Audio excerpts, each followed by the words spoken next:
땅에서 나는 송로버섯인 트러플. 바다에 사는 철갑상어의 알인 캐비아. 하늘을 나는 거위의 간인 푸아그라를 세계 3대 진미라고 합니다. 전부 유럽에서 사용하는 식재료이니 유럽 3대 진미라고 해야 하겠네요. 그런데 막상 유럽인들은 애초에 이런 개념이 없습니다.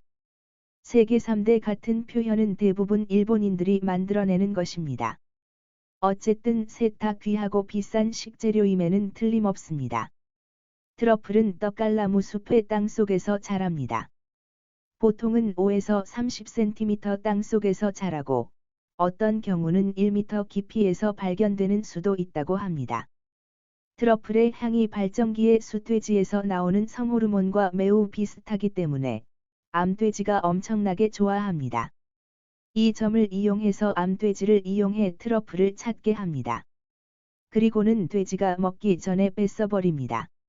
먹을 때는 개도 안 건드린다고 했는데 그러고 보니 돼지밥을 뺏어 먹는 것이네요.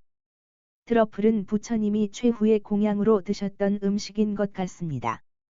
부처님이 마지막에 드셨던 음식은 수카라 맛다바입니다. 수카는 기쁨, 맛다바는 멧돼지입니다. 즉, 돼지가 좋아하는 버섯입니다. 아마도 트러플 같은 버섯이 아닌가 합니다. 캐비아는 철갑상어의 알뿐 아니라 가공하거나 염장 처리한 생선알을 모두 말합니다. 즉 명란젓도 캐비아입니다. 그 중에서 철갑상어의 알은 블랙 캐비아라고 합니다. 이 캐비아의 90%는 러시아에서 납니다. 그중 최상품은 카스피해에서 생산됩니다.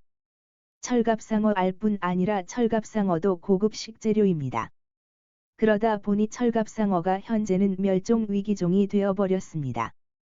그래도 맛을 보고 싶다면 어떻게 해야 할까요?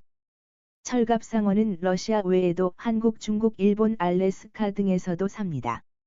우리나라에서도 철갑상어를 양식하고 있습니다. 고급산이 아니라면 한국에서 양식한 철갑상어와 캐비아를 먹어볼 수도 있습니다. 하지만 캐비어를 채취하는 방법을 본다면 먹고 싶은 생각이 쑥 들어갈 수도 있습니다.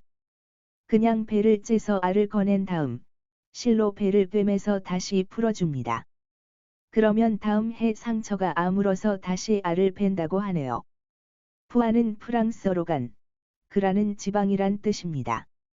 그런데 어쩌다가 거위가 지방간이 되었을까요? 술을 많이 먹이는 것일까요? 술을 먹이지는 않습니다. 현실은 더 잔인합니다. 원래는 가을철 야생 오리나 거위들이 겨울을 나기 위해 간의 양분을 저장하는데 이때 잡아서 간을 꺼내는 것이었습니다. 그러나 푸아그라의 수요가 늘어나면서 대량 생산의 필요성이 생기자 다음과 같은 방법으로 생산해냅니다. 먼저 거위나 오리가 운동할 수 없도록 좁은 철창에 가두고 목만 밖으로 나오도록 합니다. 그리고 입에 호스를 연결해 먹이를 강제로 퍼붓습니다. 이렇게 강제로 비만하게 만들면 지방간 상태가 됩니다. 그런 다음 거위를 잡아 간을 꺼냅니다. 덤으로 중간에 두세 번 구스다운을 잡아 뜯습니다. 그렇다면 푸아그라는 사실 거위 스트레스의 결정체라 할 수 있습니다.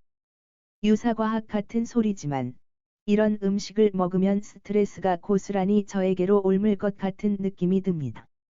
지옥이 따로 있는 것이 아닌 것 같습니다. 축생계가 그냥 지옥이네요. 맛있는 얘기인 줄 알았더니 밥맛 떨어지는 이야기가 되어버렸네요. 이렇게 말하는 저도 육식을 좋아하고 생선회도 먹습니다. 그래서 채식만 하라고는 말하지 못하겠지만 고기를 먹을 때 고통 없이 도살한 고기를 먹도록 노력해야 하겠습니다.